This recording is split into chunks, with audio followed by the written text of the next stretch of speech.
जय हिंद। स्वागत है आपका हमारे यूट्यूब चैनल NCERT दर्पण में। तो आज हम बात करेंगे, क्या हवा को देखा जा सकता है? अगर देखा जा सकता है तो कैसे देखा जा सकता है, और हवा कैसे दिखती है? तो आपके इन सारे सवालों का जवाब मिलेगा इसी वीडियो में, अंत तक बने रहिए। चलिए वीडियो की बात करते हैं।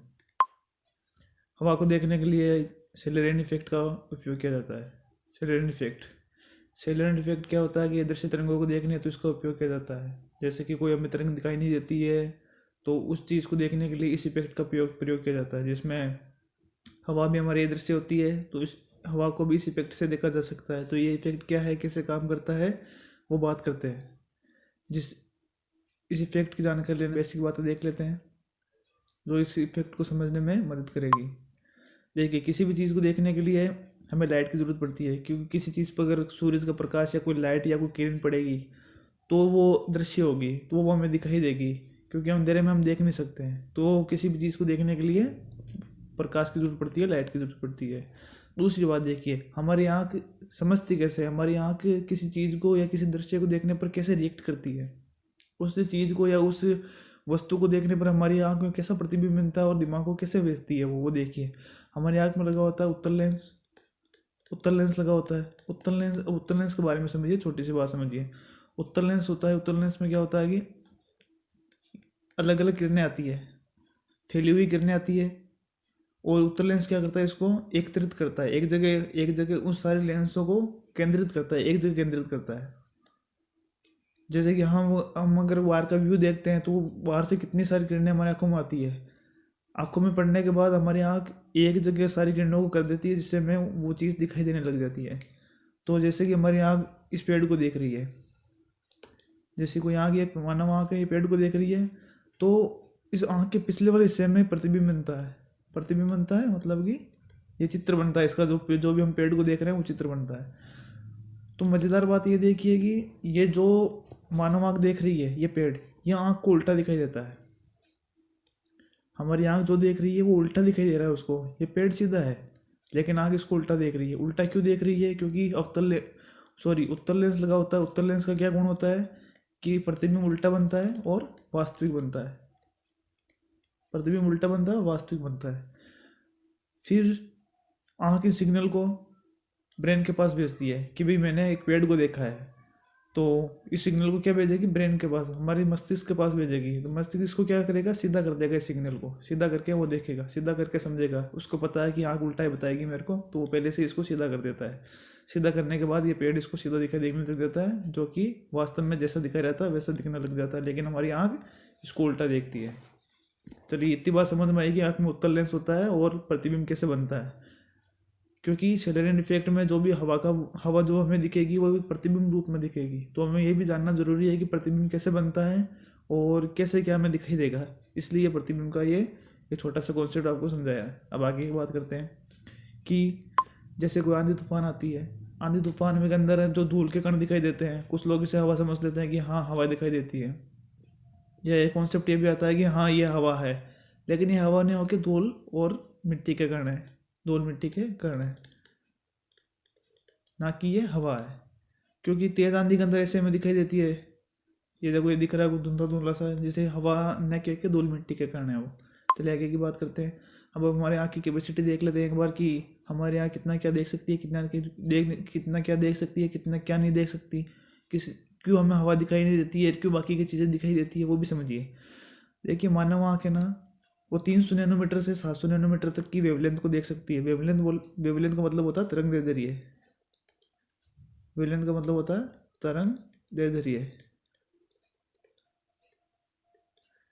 380 नैनोमीटर से 700 नैनोमीटर की, 380 नैनोमीटर की तरंग दैर्ध्य होती है बैंगनी रंग की, सबसे कम होती है, और सबसे ज़्यादा तरंग दैर्ध्य होती है 700 नैनोमीटर की लाल रंग की।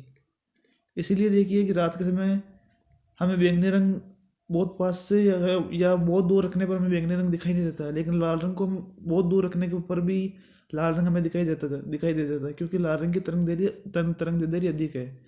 इसको हम बहुत ज़्यादा दूरी से देख सकते हैं, लेकिन बैंगनी रंग को हम अधिक दूरी से रखने के बाद ये हमें, मतलब कि उसके कलर को हम बता पाना मुश्किल हो जाएगा, लेकिन लाल रंग के कलर को हम बता पाते हैं। ये हमारी आँख की कैपेसिटी है। कैपेसिटी क्या है देखने की? 380 नैनोमीटर से 700 नैनोमीटर तक की। वेवलेंथ तरंग दैर्ध्य देखने की कैपेसिटी है ये। क्या देखने की कैपेसिटी? तरंग दैर्ध्य देखने की। चलिए बात करते हैं आगे की।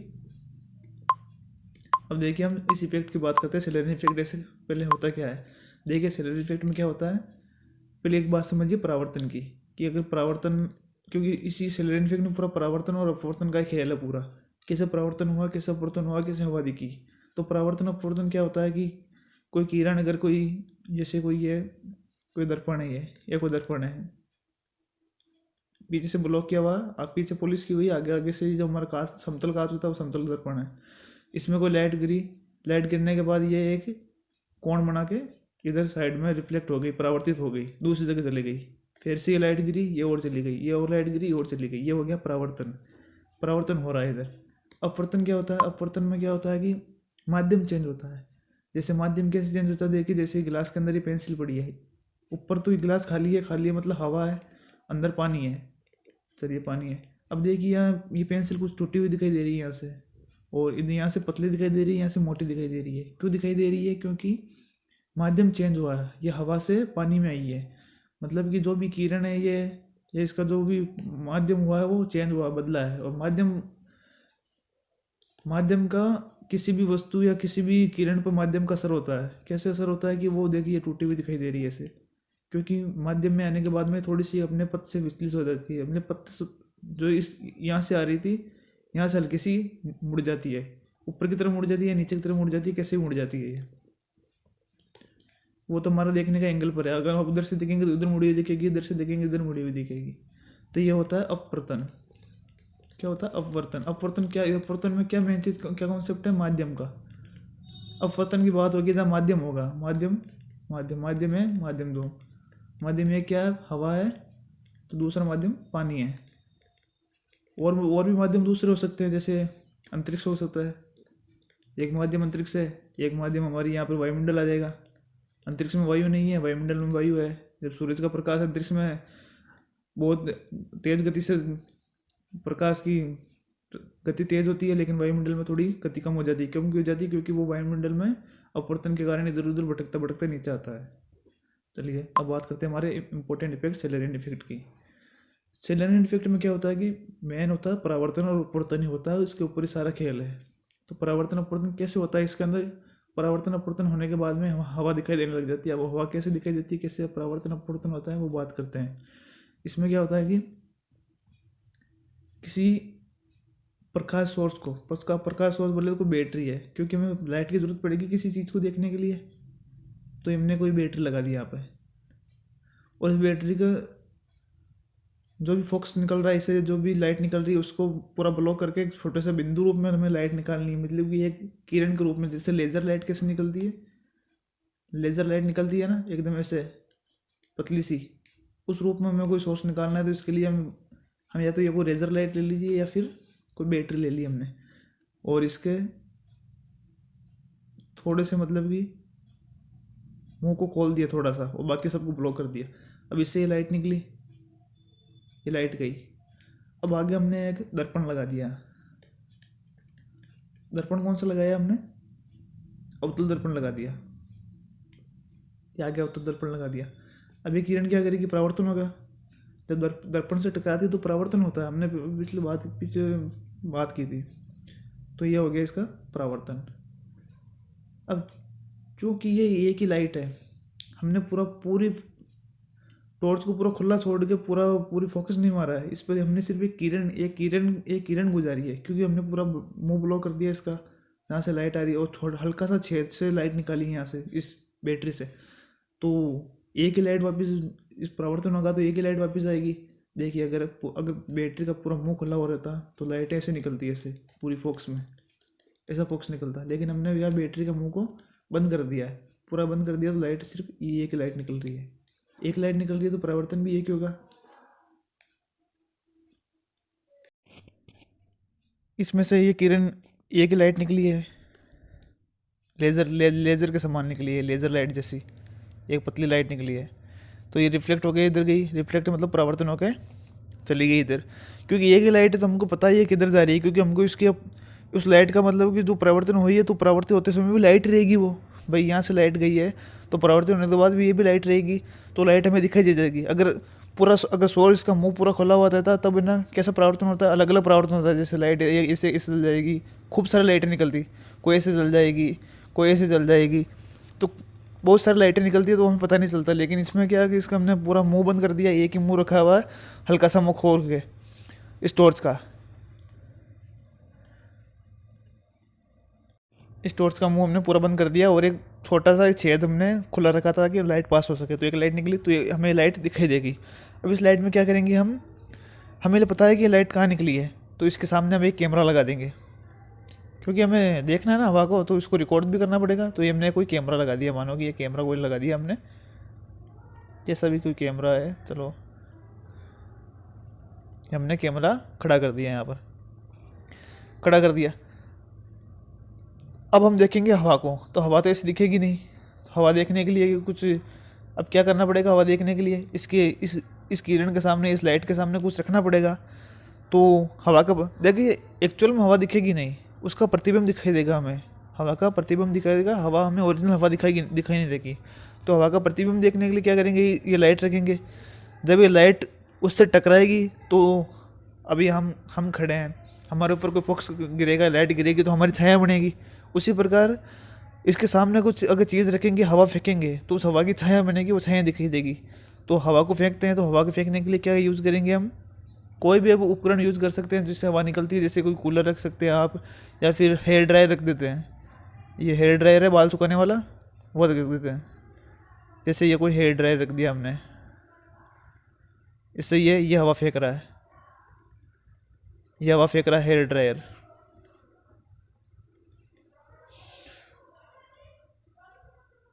ये कोई हमने हेयर ड्रायर रख दिया, ये हवा फेंक रहा है, तो हवा टकराई इससे। अब देखिए दो चीज़ होगी इसमें, दो चीज़ समझिए क्या होगी। देखिए एक तो हमारा परावर्तन तो हो ही रहा है, अब एक हमारा होगा अपवर्तन। अपवर्तन होगा, क्यों होगा, अब वो अपवर्तन क्यों होगा वो समझिए। अपवर्तन समझ रहे हैं ना, माध्यम चेंज होगा तब। देखिए हवा इस माध्यम से आ रही थी, इस माध्यम में कोई कुछ दिक्कत नहीं थी, क्योंकि सिर्फ हवाई थी और हवा में कोई मिलावट नहीं थी, मतलब कि कोई दूसरी हवा या कोई दूसरी हवा का कोई इंटरेक्ट नहीं हो रही थी, सिंगल हवा चल रही थी। लेकिन जो ही हवा इससे टकराई, इसमें देखिए माध्यम चेंज हो गया। माध्यम कैसे चेंज हो गया, यहाँ हवा की गति बढ़ गई और हवा का मतलब कि गुण भी बदल गया। हेयर ड्रायर अलग हवा फेंक रहा है, मतलब गर्म हवा फेंक रहा है, थोड़ी हवा की गति भी बदल गई और हवा का गुण भी बदल गया। इससे क्या हुआ, माध्यम चेंज हुआ और यह हवा, ये किरण थोड़ी अपने पथ से थोड़ी हट गई, विचलित हो गई, विचलित होकर ये चली गई इधर। और फिर ये जो ही परावर्तित हुई, हमने इसके सामने लगा दिया कैमरा लगा दिया। अब ये हवा निकल रही है यहाँ से, अब इस कैमरे में क्या करेंगे, ये लाइट कैमरे के अंदर गई। अब कैमरे के अंदर लाइट गई तो दिक्कत हो गई। एक दिक्कत क्या होगी कैमरे के अंदर लाइट जाने से, कि कैमरे के अंदर कुछ दिखाई नहीं दे रहा है। क्योंकि अगर हम पूरी अगर ट्यूबलाइट है, हमारी ये ट्यूबलाइट है या हमारा कोई बल्ब है, बल्ब हम पूरा पास में जाके उसकी फ़ोटो खींचेंगे तो फ़ोटो कैसी आएगी, बिल्कुल सफ़ेद फ़ोटो आएगी, ऐसा लगेगा कुछ दिखाई नहीं दे रहा है, एकदम पूरा सफ़ेद हो जाएगा। तो क्या है कि ये पूरी की पूरी लाइट है ना, जो 100% लाइट ये लाइट थी, ये पूरी की पूरी लाइट इस कैमरे में चली गई। तो कैमरे को ने कुछ दिखाया नहीं, कैमरा मतलब पूरा सफ़ेद दिखाने लग गया, क्योंकि ये पूरी लाइट कैमरे के अंदर जा रही है। तो कैमरे को समझ में नहीं आ रहा लाइट ज़्यादा है। तो इस लाइट को कम करने के लिए हमें इसके आगे क्या लगा दिया है, कोई ब्लेड लगा दी, रेजर ब्लेड आती है, और रेजर ब्लेड लगा दी हमने इसके आगे, ताकि लाइट कम हो सके। तो लाइट को ये रेजर ब्लेड थोड़ी टकराएगी तो लाइट कम होगी, कैमरे के अंदर लाइट कम जाएगी, बाकी टकरा के रेजर ब्लेड के पास ही रह जाएगी लाइट। तो हमने यहाँ पर कोई रेजर ब्लेड लगा दी, इस रेजर ब्लेड को भी यहाँ पर रख दिया यहाँ पर रेजर ब्लेड को। अब क्या करेगा, ये लाइट है ना, आधी इससे टकरा गई रेजर ब्लेड से और आधी इस कैमरे में चली गई, और आधी टकरा के इधर उधर फैल गई, इधर उधर रिफ्लेक्ट हो गई, फैल गई इधर ही। अब देखिए जैसे कि ये 100% लाइट आ रही थी, तो इसमें क्या है कि 50% लाइट तो इस रेजर से टकरा के यहीं फिर ख़त्म हो गई। मतलब ख़त्म बोले तो यहीं फिर ही कैमरे के अंदर नहीं पहुँचे, कैमरे के अंदर नहीं पहुँच पाई, और 50% लाइट कैमरे के अंदर पहुँच पाई। अब समझिए एक बात को, एक नॉर्मल चीज़ समझिए। अगर हम बल्ब को हमारे आंखों के सामने से डायरेक्ट देखेंगे तो हमें कुछ भी दिखाई नहीं देगा, क्योंकि पूरा बल्ब हमारी आंखें बंद होने लग जाएगी, क्योंकि रोशनी ज़्यादा है, ज़्यादा रोशनी में हम भी देख नहीं पाते। तो हम देखने के लिए क्या करेंगे, उस लाइट की बल्ब की रोशनी को थोड़ा कम करेंगे, हमारी आंखों से दूर करेंगे। आंखों से दूर करने पर क्या होगा कि वो हमारी आंखों में कम गिरेगी, जिससे हम देख पाएंगे। अभी देखते हैं ना, जब भी हम बल्ब लगाते हैं तो छत के ऊपर लगाते हैं, हमारे आंखों के पास में दूर लगाते हैं, छत के ऊपर लगाते हैं ताकि वो लाइट हमारे आंखों में कम गिरे। उसी प्रकार क्या है कि ये परिवर्तन के पश्चात इस लाइट को पूरे कैमरे में जा रही थी, इसलिए कैमरा देखना ही बंद कर दिया, कुछ दिखाई नहीं दे रहा था उसको। तो इस लाइट को कम करने के लिए इससे आगे ब्लेड लगा दी हमने। अब ब्लेड लगा दी, तो ब्लेड लगाने के बाद में इसके अंदर बाकी की थोड़ी बची हुई लाइट कैमरे के अंदर गई। कैमरे के अंदर जाने से इसको क्या है कि अब ये फोटो बनाएगा। ये कैमरा का काम फोटो बनाना, वीडियो बनाना होता है। तो फोटो बनेगी तो इस हेड रे से जो हवा निकल रही है ना, ये इस हवा की ये छाया बनाएगा। छाया बनाएगा, ये होता है हमारा सेलेरियन इफेक्ट। और इसी प्रकार हम हवा को देख सकते हैं। हवा को देखेंगे इसी इफेक्ट से। अब हवा कैसे दिखेगी, ये देखिए कुछ ऐसे। देखिए ये किरण जा रही थी, ये हमने सामने यहाँ पर वो दर्पण लगा रखा था, अवतल दर्पण। इससे लाइट टकराई थी, लाइट टकरा के कैमरे में गई थी। अभी कैमरा में ये फोटो दिखा रहा है कुछ ऐसी, जिसमें ये हेयर ड्रायर है, ये हवा फेंक रहा है और हवा कुछ ऐसी दिख रही है। देखिए ये हवा दिख रही है हमें, ये जाती हुई जैसे ये वाइट कलर की दिख रही है ना, ये हवा, हमें हवा की छाया दिख रही है, हवा की छाया। तो यही सेलेरियन इफेक्ट है। और हम इससे हवा को देख सकते हैं, हवा को न देख के हवा की छाया को देख सकते हैं हम, हवा की प्रतिबिंब को देख सकते हैं हम। तो ये हमारा सेलेरियन इफेक्ट था, कुछ ऐसे काम करता है। देखिए ये हमने रेजर लगाई थी, ये पीछे कैमरा लगा हुआ है, ये हमने रेजर कड़ी की थी। देखिए यहाँ से कोई लाइट आई, टॉर्च लगा रखी थी, ये गई, बनाया प्रतिबिंब, गया इधर, फुल लाइट जा रही थी इसलिए लेज़र लगा दे, रेजर ब्लेड लगा दी हम सामने, लाइट कम हो गई, बाकी लाइट कैमरे में गई, प्रतिबिंब बनाया। बस सिंपल सा ये लॉजिक है, इसमें कोई ज़्यादा कोई बड़ी बात है नहीं। तो ये हो गया हमारा सेलेरियन इफेक्ट। कौन सा हो गया, सेलेरियन इफेक्ट। यही सेलेरियन इफेक्ट होता है